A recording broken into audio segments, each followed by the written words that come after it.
one of the most important people in making sure the Educators for Freedom lawsuit took launch, which is called Kyle versus the City of New York, is an amazing educator from New York City, also fired for declining COVID vaccination. And you are so lucky he is here today to speak to all of us.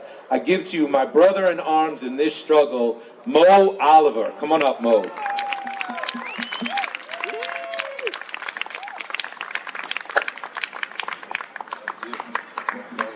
All right, folks, how y'all doing?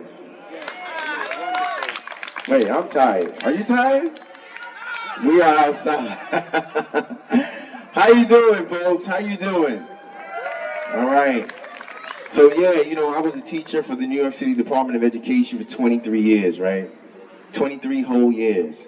And, you know, that might sound like a sad reality, but it's crazy how, you know, God works and things start to really manifest itself before you. And this is a new revelation for me. So I worked with the Department of Education for 23 years, and I realized that, you know what? God sent me on a path. And the number 23 is my number. And it's a sign that I know that something is happening and I need to follow that. Because I realized that after I was fired, I realized that my mother gave birth to me in her 23rd year of life, right? And I was 18 years old when my mother passed away. And at that time in my spirit, it said to me that it's going to take you 18 years to get over her. And then 18 years later, my daughter was born on August 23rd, right? So the number 23 has been following me. So when I say that, you know, when they say I've been teaching for 23 years, that's the amount of time I was supposed to be teaching, because the Spirit of the Most High God knew that COVID was coming and there was a new work for me to do. And that's to come out here and speak to power about the injustice that's done to our people, right? So I'm not mad.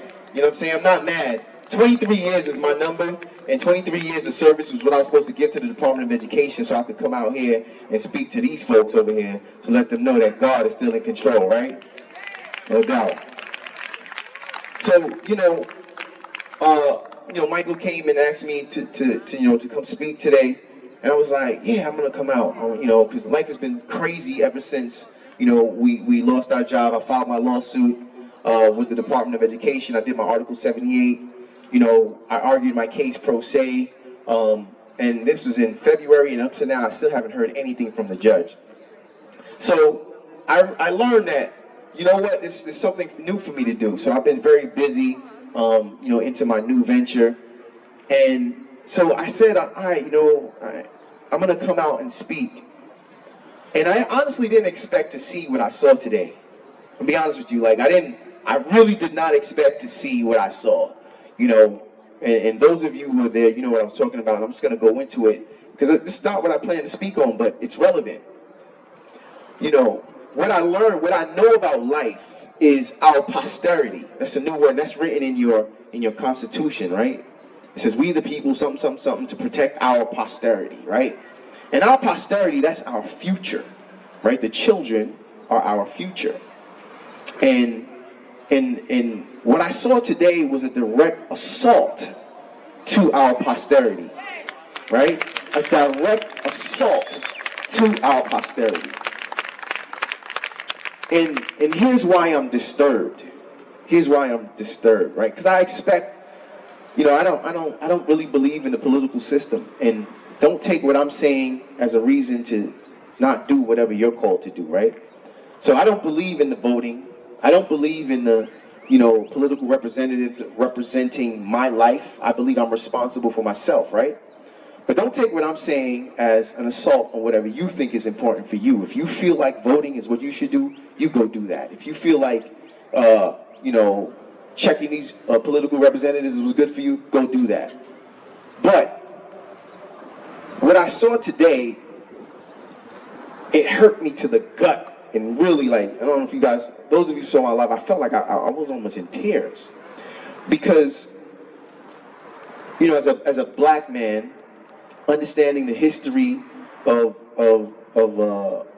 black folks in America, knowing what women have gone through in the country, knowing what black women have gone through historically in the country, and sitting at the table watching, you know, watching all of the black women on that panel vote to take away parental rights. That disturbed me to the gut. You know, that disturbed me to the gut. Because, and I'm pausing because I feel like I don't want to, you know, I was taught to not talk when others are talking, so I'm being quiet.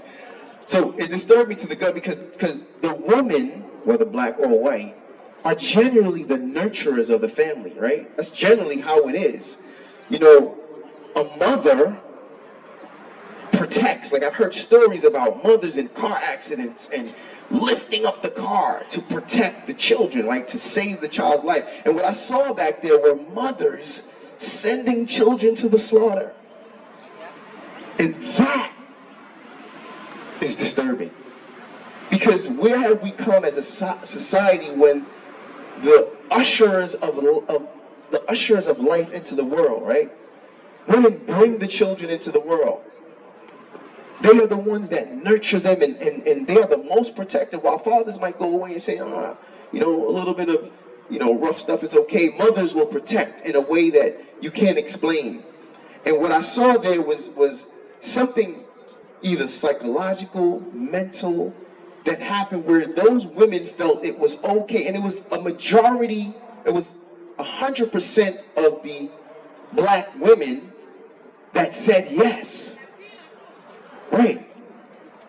And also, you know, there were no black men represented in that, on that table. Right? And even some of the, you know, some of the white men voted no. Now pay attention, and here's how I see things. Men, we are the beginning of life. Understand that. Our sperm is alive. When that sperm enters into that woman, the life grows. So we deposit, women receive. The woman protects. So what I saw there was that the men, some men, saw the need to say no. But all of the women, particularly the black ones, and Latinos, I include all of the Latinos and the blacks, all the same. I understand the history, right? The women said yes. And that's what's happening in the world. Our women, our men have been cauterized. Yeah, that's another story. To become women and are left out of the conversation. Meanwhile, our women are going ahead and allowing our children to be ushered into the slaughter. And that made my stomach hurt when I watched it. I'm going home disturbed. I'm going home disturbed. And I will say one thing that made me feel somewhat hopeful. And is that when I left that meeting, I went into the office of Stephanie Zeinerman, and she's the assemblywoman from my area in Bed-Stuy. And she was a sympathetic ear, and she understood. And my only hope is that there are still some women out there, right?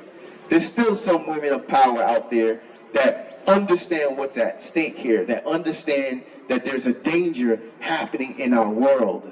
Right? There's a danger happening in our respective societies.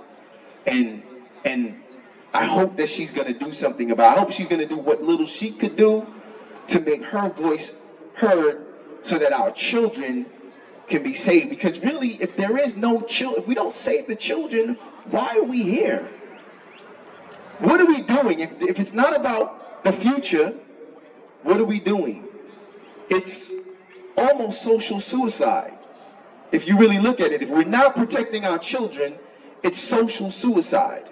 And I don't want to kill myself, and I don't want to kill my society. You know what I mean? And individually, we have something to do. Like, again, we all have a role to play in this thing. And I don't know if that role for you is voting, go do that. Right? If that role for you is coming out here and making noise, go do that. You know what I'm saying? Whatever it is to do, we got to do something. You got to do something. If it's just going to your neighbor and say, hey, this is what's going on, go do that. Because we can't just stay sleeping while our posterity gets decimated. You know what I mean? And my heart is still broken. And normally when I come out here, I'm excited and I want to, cheer you guys, but I can't. I can't because my children's lives are at stake. Everything that I do in my life is for my kids. It's for my children. I'm out here for my children. I got fired for the Department of Education to show my children that you got to stand for something. Okay? I decided to take a position not to reapply so that my children says that I didn't give up. Right? I took with all of my savings and I opened a restaurant so that I can homeschool my son. So everything that I'm doing is for my children. So if I'm not out here protecting the children, what are we doing? What am I doing? Why I am alive? What is my purpose if I'm not protecting the future? That's all I got to say, folks. Protect our future, please.